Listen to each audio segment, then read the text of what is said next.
Figured out where the API call is being made.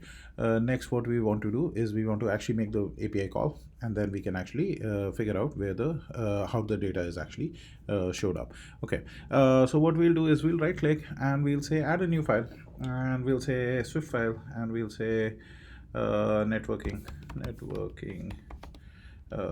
file or something. Like we'll rename it later on, but that's okay. We'll say extension view controller. Okay, and view controller, we're just doing that right now. Okay, so like I think this part we actually did in the class. So we will go where was the get location data URL. So we'll jump to the definition, and this was the function. So we'll actually copy all of that, and I'll explain what this is. So we have that. Okay, so I want to get the location data. Then what we need to do is we actually need a location model. So location model was inside the model, and we'll actually have a class, and we'll copy all of that.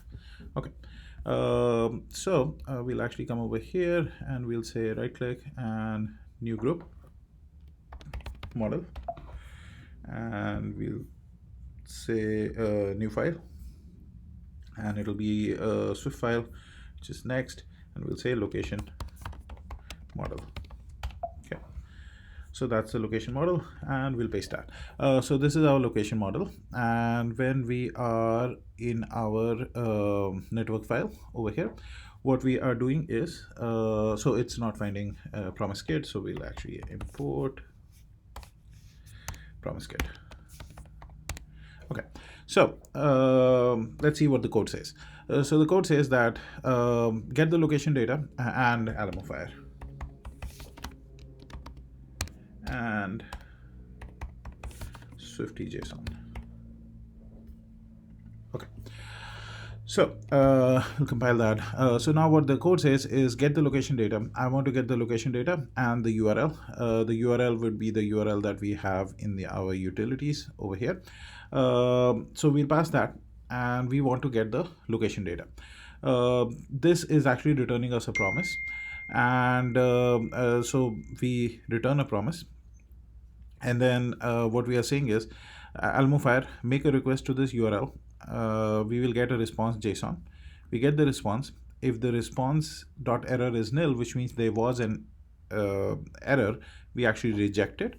If not, we actually get the location model, right? So we actually get the location model over here. We initialize a location model, and we get the data over here. So we get the data. The data is in response.data, and we convert that into a JSON, right? We convert it into JSON. We should say location. Actually, Command Z. I'll right click and say refactor, rename, and I'll call this location JSON. Okay, so this is the location JSON, and we'll actually remove that.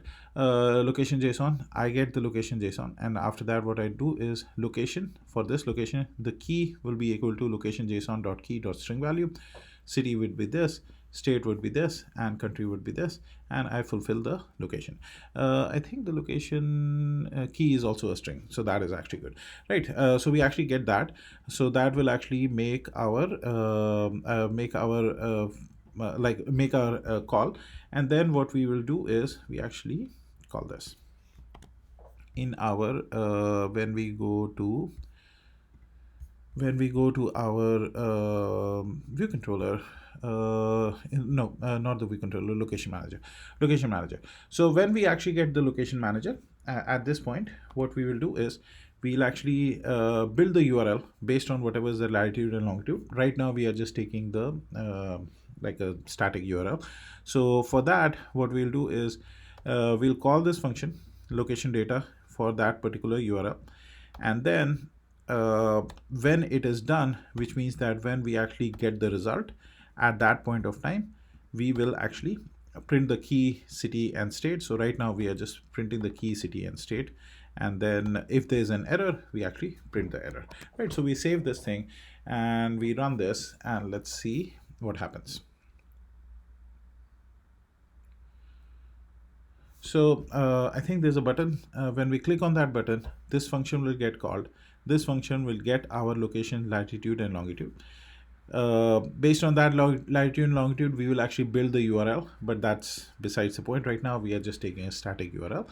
So whenever we press that button, our code will come over here. It'll get that location data, and we get the city, state name, and the country over here. So if I press this button over here, uh, wrapping an optional value, why is it actually getting null? It was actually working in the class. So we'll see. Oh, yes.